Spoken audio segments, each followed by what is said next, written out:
Dengan berbagai usaha, akhirnya Paman Riana mau juga menerima lamaranku. Bahkan sesuai dugaanku, dia mencarikan aku pekerjaan di sebuah perusahaan yang sangat besar. Walau bukan perusahaan Paman, tapi aku bersyukur juga. Setidaknya, sekarang aku punya pekerjaan tetap. Sebulan lagi acara pernikahanku dengan Riana. Aku segera mengabari keluarga di kampung yaitu ibu dan ayahku, agar mereka datang ke kota untuk menghadiri acara pernikahanku. Aku yakin mereka akan setuju dengan pilihanku. Calon istri kamu itu yatim piatu, ya? Tanya ibu saat datang ke kontrakanku. Iya, Bu. Tapi dia punya paman yang kaya raya. Dia punya perusahaan sendiri. Balasku meyakinkan ibu. Tetap saja itu bukan miliknya, cuma milik pamannya. Kenapa tidak menikah dengan pacarmu yang bernama Fanny itu? Tanya ibu sedikit curiga. Memang aku sering cerita ke ibu tentang Fanny. Karena awalnya memang aku ingin menikah dengan Fanny. Nggak jadi, Bu. Aku lebih memilih Riana, jawabku. Tapi kenapa? Dia sepertinya tidak kaya, hanya menumpang pada pamannya.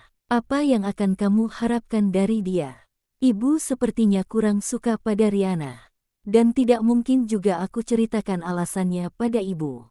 Aku mencintai Riana, Bu. Aku berusaha meyakinkan ibu. Cinta tidak akan buat kenyang. Balas ibu mulai ketus. Kan aku sekarang sudah bekerja, Bu. Dan semua itu atas bantuan Paman Riana, aku masih berusaha meyakinkan ibu. Ya sudahlah, terserah kamu saja. Ibu berlalu memasuki kamar. Acara pernikahanku dengan Riana akhirnya berjalan mulus. Sekarang, dia resmi menjadi istriku. Dia sangat cantik saat memakai pakaian pengantin. Aku sering menatapnya. Sepertinya aku akan mudah mencintai Riana. Sayang, kamu cantik sekali. Pujiku saat kami akhirnya bisa memasuki kamar pengantin. Setelah seharian sibuk menyambut tamu undangan. Makasih pujiannya, Mas. Riana tertunduk malu mendengar pujianku. Aku tak menyiakan kesempatan itu. Malam ini adalah malam pertama kami. Aku sudah tidak tahan lagi. Aku menuntun Riana menuju tempat peraduan. Riana dengan malu-malu menuruti keinginanku. Malam itu, akhirnya aku mendapatkan Riana seutuhnya. Walau tak sehebat Fanny. Mungkin ini karena pengalaman pertama baginya. Esoknya, aku memboyong Riana ke rumah kontrakan baru tak jauh dari perusahaan tempat aku bekerja. Paman tak keberatan dengan permintaanku. Aku dan Riana akan memulai kehidupan baru di kota itu. Jaraknya tidak terlalu jauh dari rumah Paman. Hanya sekitar 1 jam perjalanan. Disinilah sekarang aku menjalani hari-hari dengan Riana. Lumayan jauh dari kota tempatku menimba ilmu. Dan tentunya bisa menjauh sedikit dari Fanny. Aku sengaja menghilang dari Fanny diam-diam. Semua akses yang diketahui Fanny seperti semua sosial mediaku sengaja aku tutup akunnya.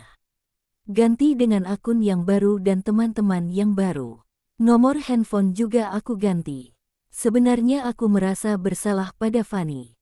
Tapi mau bagaimana lagi? Sekarang aku sudah menikahi Riana dan tidak mungkin aku menjalani hubungan juga dengan Fanny. Aku berharap Fanny bisa menemukan pendamping yang lain. Sejak menikahi Riana, hidupku terasa damai. Tidak pernah ada lagi mimpi buruk menghiasi malamku. Pekerjaan juga semakin baik. Tak butuh waktu lama, aku sudah diangkat jadi manajer perusahaan. Kekayaan mulai mengalir lancar. Aku pun bisa membeli rumah yang lumayan mewah untuk Riana. Memenuhi semua kebutuhannya. Walau awalnya aku menikahi Riana atas dasar rasa bersalah pada kedua orang tuanya, lama-kelamaan aku mulai mencintainya dengan tulus. Mulai menyayanginya. Walau dia belum bisa memberikan aku keturunan. Tapi itu tak menjadi persoalan untukku. Bila waktunya tiba, Riana akan hamil juga. Hingga setelah bertahun-tahun menikah, kami tidak pernah memusingkan soal keturunan. Bagiku, hari-hari dengan Riana adalah istimewa. Assalamualaikum, Pak. Suara salam itu memecahkan lamunanku. Ternyata Lira, sekretaris pribadiku. Dia tengah berdiri di depan pintu menunggu aku persilahkan masuk ke ruanganku. Waalaikumsalam. Masuk Lira, dia berjalan menuju ke arah mejaku. Hari ini ada meeting jam 9 pagi, Pak. Ucapnya. Ya, aku tahu. Siapkan saja semua berkasnya. Jawabku. Baik, Pak. Kalau begitu saya permisi dulu, Pak. Pamit Lira padaku. Ya, balasku singkat. Hari masih jam 8 pagi, aku masih punya waktu 1 jam lagi. Entah kenapa aku kepikiran Riana. Tadi pas datang ke rumahnya, dia tidak berlaku baik padaku. Pasti dia cemburu karena aku memberikan Rindu mobil. Tapi kan Riana sudah punya mobil 2 buah. Mobil yang aturannya ku berikan pada Rindu sampai sekarang masih terparkir indah di garasi Riana. Untuk apa lagi dia cemburu? Terkadang aku tidak mengerti dengan pikirannya. Tapi Riana tidak boleh sampai sakit hati, sekarang dia kaya raya. Aku tidak boleh sampai kehilangan dia. Aku harus bisa mengendalikan dia. Jangan sampai dia marah lalu bertindak macam-macam. Aku tidak ingin kehilangan semua kemewahan yang baru aku dapatkan ini. Aku ingin selamanya menjadi direktur perusahaan ini. Aku harus mendapatkan apa yang seharusnya menjadi milikku. Semua kekayaan Riana harus menjadi milikku juga. Aku harus kembali membuat Riana jatuh hati lagi padaku. Semenjak aku menikahi Rindu, sikapnya jadi berubah. Kemarin, sebelum aku tahu dia mewarisi perusahaan ini, aku sebenarnya sudah tidak peduli lagi padanya. Tapi sekarang, aku harus berubah. Aku tidak bisa kehilangan Riana. Nanti setelah pulang kantor, aku akan ke rumah Riana. Walau hari ini sebenarnya aku harus pulang ke rumah Rindu, tapi tak apalah, untuk kali ini saja aku akan membujuk Riana. Dia sepertinya kesal sekali tadi pagi. Aku akan membujuknya dengan membelikan bunga kesukaannya. Lira, datang ke ruangan saya. Ujarku melalui sambungan telepon pada sekretarisku. Tak lama Lira masuk ke ruanganku. Ada apa, Pak? Tanyanya. Tolong pesankan aku bunga mawar. Rangkaiannya harus cantik ya. Untuk nanti sore. Paparku langsung. Baik, Pak. Nanti akan saya carikan. Balasnya. Oh, iya. Kita langsung pergi meeting. Kamu jangan lupa bawa berkasnya. Jawabku langsung berdiri. Sudah saya siapkan, Pak. Balasnya. Setelah selesai meeting, aku mencoba menghubungi Riana. Entah kenapa sejak tadi aku selalu kepikiran dia. Ku hubungi nomor handphonenya, masuk tapi tidak diangkat. Aku coba berulang kali, tetap saja tidak digubris. Pesan yang kukirim juga tidak mendapatkan balasan. Apa semarah itu dia padaku? Hanya karena mobil untuk Rindu. Aku menggerutu kesal, kemana sih dia? Tidak biasanya dia bersikap seperti ini. Biasanya, kalau dia marah sekalipun jika aku telepon pasti dia angkat juga. Tapi kenapa sekarang dia seperti ini? Aneh sekali. Karena tidak merasa nyaman, aku putuskan nanti siang akan pulang untuk menemui Riana. Aku melajukan kendaraan dengan cepat menuju rumah Riana. Puluhan kali aku menelponnya tapi tidak dia gubris sedikitpun. Itu membuatku kesal. Jangan sampai dia bertindak macam-macam. Saat sampai di rumah, kulihat kedua mobil Riana ada di garasi. Itu berarti dia ada di rumah. Aku bertambah kesal. Kenapa mengangkat telepon dariku dia tidak bisa? Aku langsung menuju pintu rumah. Memutar gagang pintu. Terkunci. Aku langsung mengedor pintu sambil memanggil nama Riana.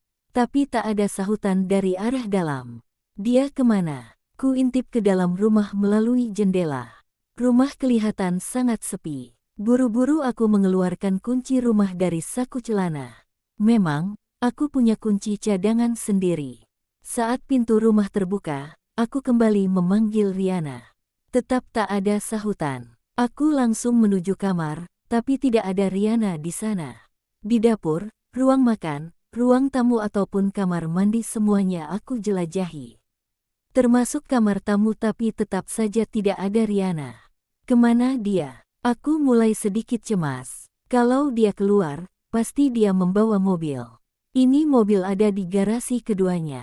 Lalu, jika dia keluar memakai kendaraan apa? Atau jangan-jangan dia pergi dengan seseorang? Seseorang menjemputnya ke rumah. Tapi siapa? Aku berupaya memutar otak mencari siapa kira-kira yang menjemput Riana. Tapi aku tak menemukan siapapun. Dengan kesal aku keluar rumah, mengunci rumah lalu menaiki mobil. Lebih baik aku ke rumah Rindu. Nanti sore aku akan kembali ke rumah Riana. Sesampainya di rumah Rindu, ternyata Rindu juga tidak ada di rumah. Mobilnya tidak ada di garasi. Ini kenapa sih? Kedua istriku sama-sama keluar saat aku datang. Aku lalu menghubungi nomor Rindu. Halo, Mas. Ada apa nelpon? Tanya Rindu dari seberang sana. Kamu di mana? Mas sekarang di rumah. Tapi kamu tidak ada. Balasku. Kok tumben siang gini sudah pulang kerja? Tanyanya. Bukannya pulang kerja, Mas cuma singgah sebentar. Kamu di mana? Tanyaku penasaran. Aku lagi belanja keperluan dapur, Mas. Baru nyampe swalayan. Balasnya. Aku menghela nafas berat. Sepertinya aku harus makan siang di luar. Ya sudah, Mas kembali ke kantor saja. Balasku lalu menutup panggilan telepon.